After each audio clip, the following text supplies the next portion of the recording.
Antes de empezar, un agradecimiento enorme a los dragones del vacío y a los señores del Imperio Infinito. Con su ayuda, puedo seguir trayendo historias casi a diario. Selección antinatural. Piper se sacudió el agua de la lluvia al entrar en el vestíbulo del elegante bar. Sabía que no debería estar ahí, pero lo intentaría de todos modos.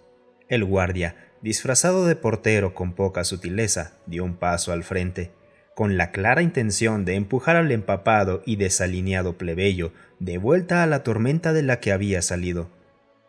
Y se detuvo, indeciso. Piper no podía evitar inflar un poco su opaco plumaje con orgullo. Estaba funcionando.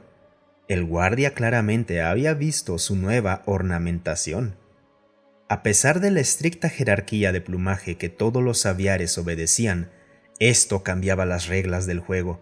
Era una exhibición radical, escandalosa, que absolutamente no debería funcionar. Pero estaba funcionando, al menos por ahora.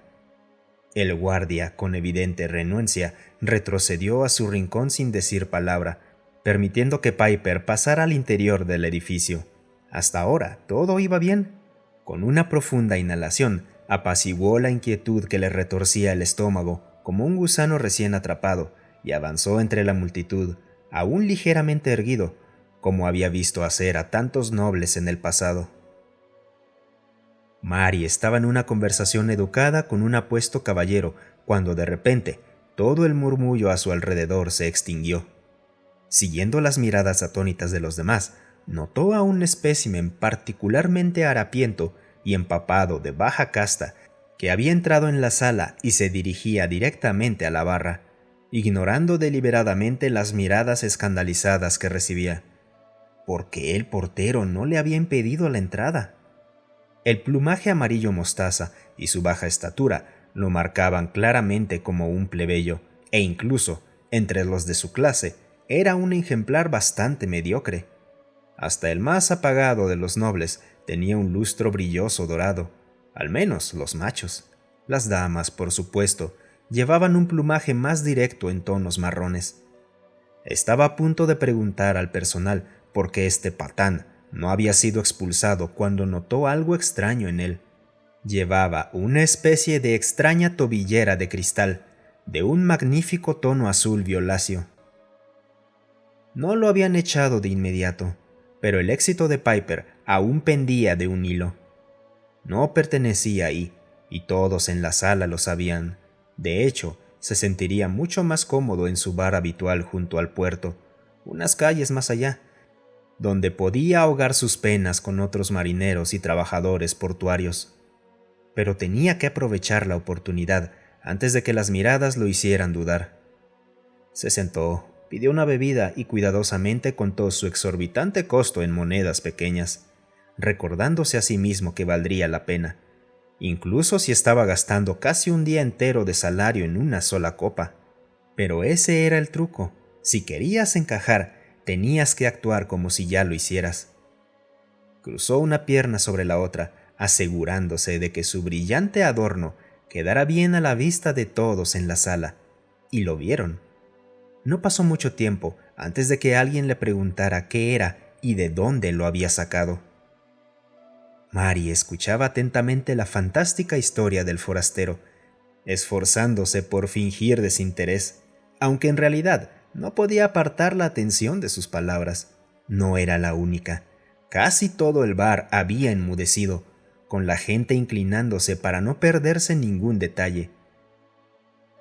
El marinero había estado en una misión mercante cuando su nave fue emboscada por una desconocida y colosal embarcación, muchas veces más grande que la suya.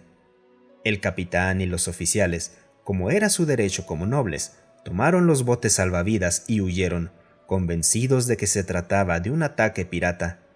Pero no lo era. Fueron abordados por gigantes alienígenas, 4 veces más altos que cualquier ser que hubiera visto en su vida.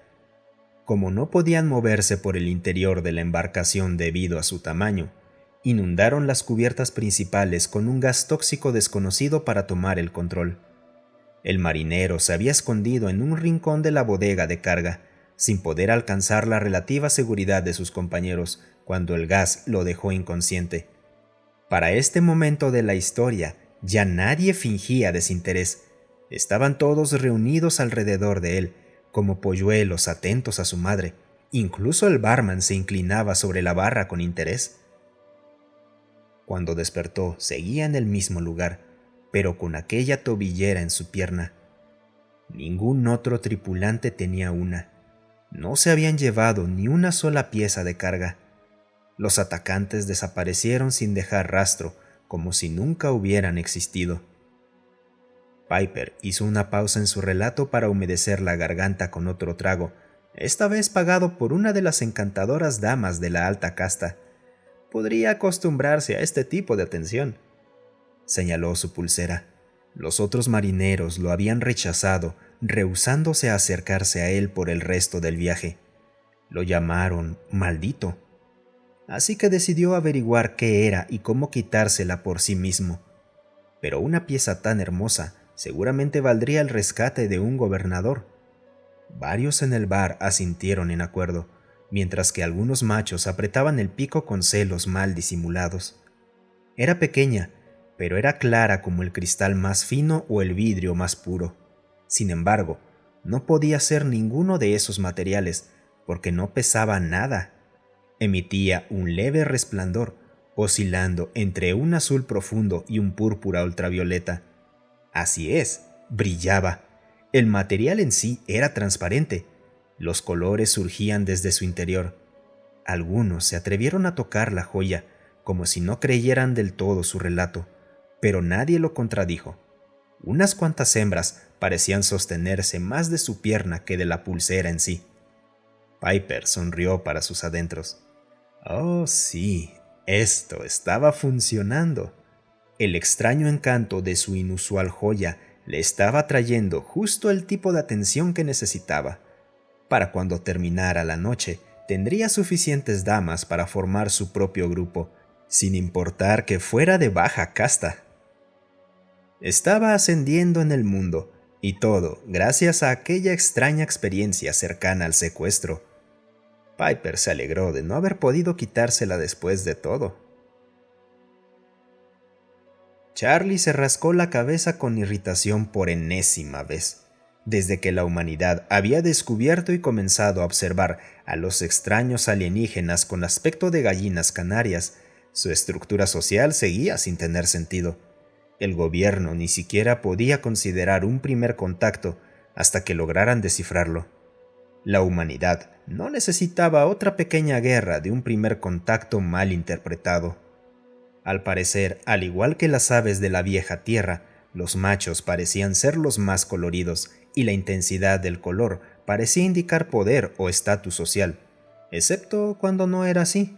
Para colmo, cada vez que el equipo colocaba en secreto un monitor de rastreo invisible en uno de los individuos, su comportamiento cambiaba inesperadamente y arruinaba todos los datos recopilados. No es que deberían haberlos descubierto. El gas adormecedor debería causar amnesia temporal y las aves no tenían la menor idea de lo que les había pasado. Si lo hubieran notado, habrían entrado en pánico, lo suficiente como para que incluso el observador más inexperto se diera cuenta. Entonces, ¿qué estaba causando todos estos cambios inesperados? Tendría que hacer lo que los observadores estaban destinados a hacer. Charlie simplemente tendría que esperar y observar hasta descifrar este enigma.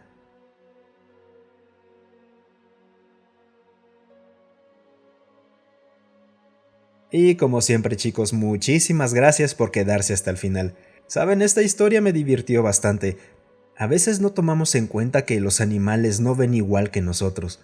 Ciertas aves pueden ver en diferentes espectros de luz visible, y al parecer el rastreador era invisible, pero sí, como dice en el relato, emanaba una luz ultravioleta que nosotros no podemos ver, pero las aves sí.